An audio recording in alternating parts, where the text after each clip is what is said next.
Well, thank you. I appreciate it, Wendy.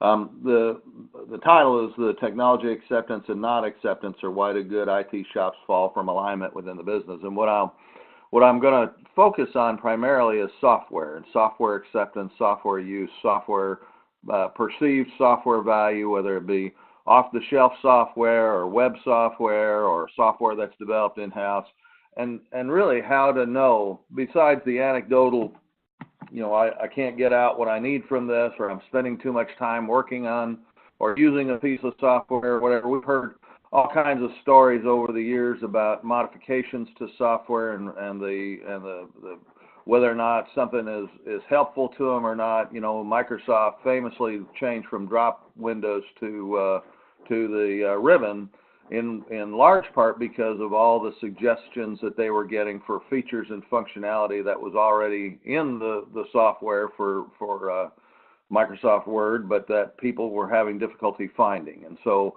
they that was one of the reasons they fundamentally changed their interface. And I guess what I want to try to tell you is that those things, that there are ways that these can be measured, and there are specific interventions that can be done to affect those things that we think the problems are, leverage points, if you will. So that's why I call this the interventions to affect perceived usefulness, ease of use, and intent to use. So the first issue here really is I'm going to go back, I guess, walk with me through time here a little bit. In the 1970s, a lot of, and this is academia focused, I know, but this will be, I promise you, this has applicability to practitioners. In the 70s, a lot of the research was on implementation and how to go about implementation, the package-enabled re-engineerings, all the different ways that we could go through and paving the cow paths, if you like, for how people were doing system or doing processes in a manual way, and then what could software do or be written to do to automate that process. And then in the 1980s, we kind of saw a split between the focus on the users and the users' needs, and then the systems analysis and design components and how to write good software, things like CMMI and the productivity, and then on the other side of it, the productivity paradox. Why were we putting so much money into systems and yet we weren't seeing any improvement in productivity? So we saw a split in the research there. In the 1990s, beginning, and I say with 89, with the technology acceptance model from Fred Davis, and then task, technology, fit, and social cognitive theory, they tried to blend those two back together.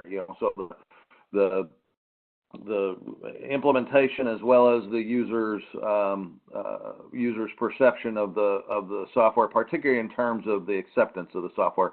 And then in the 2000s, we saw the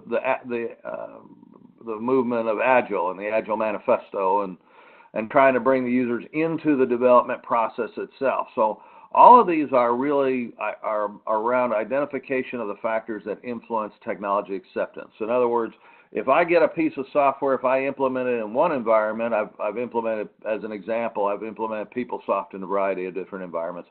In some environments, I've seen where that has gone swimmingly well, and people are very pleased with it, and it meets their needs, and sometimes in the same organization but a different department, sometimes in the same department but different organizations, it comes across very poorly. Even though it's the very same software, even though it's the very same process that's being implemented, acceptance of that has varied, and so I guess what I'm saying is there are reasons why for that, and I'm going to go into that here in a second. So origins of the technology acceptance model. So this is one of the models I'm going to bring forward, or this is the model I'm bringing forward today for you all to consider as you get into your self-evaluation of your own organization's alignment with the IT alignment with the business, as well as with your what to do about it, what actions to take. So it's based upon the theory of reasoned action. So there's a behavioral intention, which means how do you intend to use the software or not. In a mandatory use environment, if I have to fill out my timesheet in PeopleSoft, well, that's mandatory use. I got to use PeopleSoft, or I'm not going to get paid this week. So, but you still have some intention to use it. There's still a desire to use it, or a willingness to use it, or how accepting you are of the use of it. And then your attitude towards performing the behavior. So what do you think about performing a behavior? the weight or how important you think that those attitudes are, and then the subjective norm. So the weight is, the derived weight is how important do you think it is. The subjective norm is what do you think everybody else thinks it is. So your behavioral intent as an equation is your weight of the attitude towards performing the behavior. So whether you're happy or unhappy about using PeopleSoft to do your time tracking, plus the social norm, the subjective norm. So, you know, if it's a mandatory use and, you know, the weight to that's very high, it doesn't really matter how unhappy you are about using it, you're going to go ahead and use it. That's going to be your behavioral intent. So a person's voluntary behavior is predicted by his or her attitude towards that behavior and how she thinks other people would view them if they saw them performing that behavior. So that's really the sum total of it. So a lot of theory, a lot of stuff that's underpinning this. I'll get past this as quickly as I can.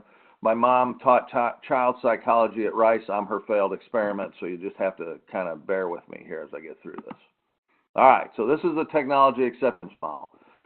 It's a really very, very simple model here. I'm not sure how well you can see it. This looks better on my screen than it does across the Cisco webinar.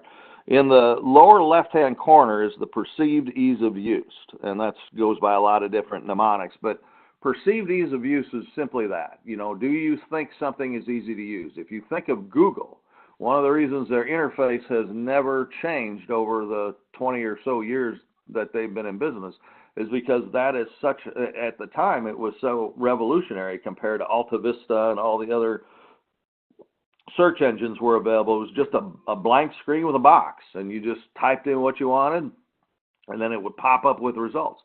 And that affected, that had an enormous perception on the ease of use of that product. People saw that, people see Google, that even today, you know, that's considered to be one of the easiest software applications out there to use because it's just a blank box. Even with all the other wars, all the you know, the default going to Bing or the default going to whatever for the, you know, as we've gone on with the browser wars have started to drive search engines.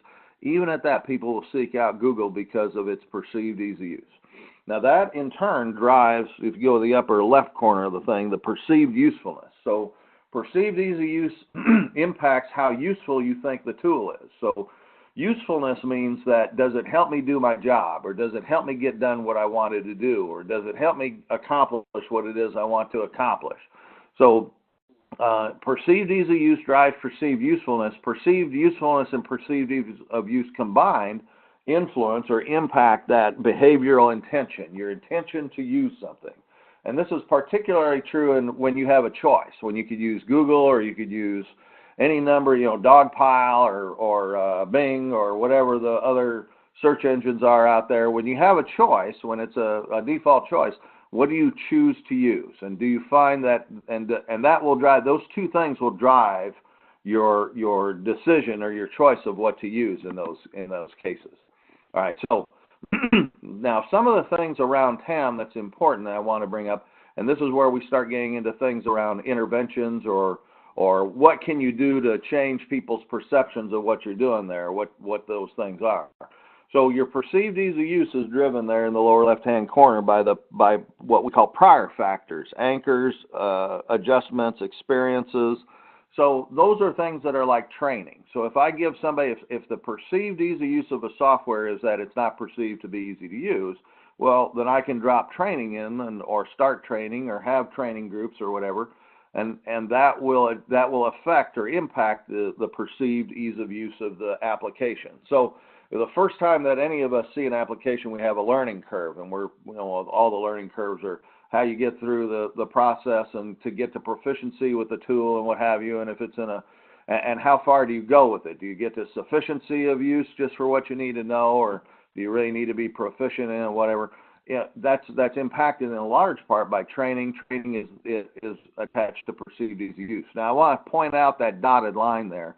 One of the things that studies have found is that although perceived ease of use has a strong correlation with perceived usefulness, it has a weak direct correlation to behavioral intent to use. So you may find something is easy to use, but if you don't think it to be useful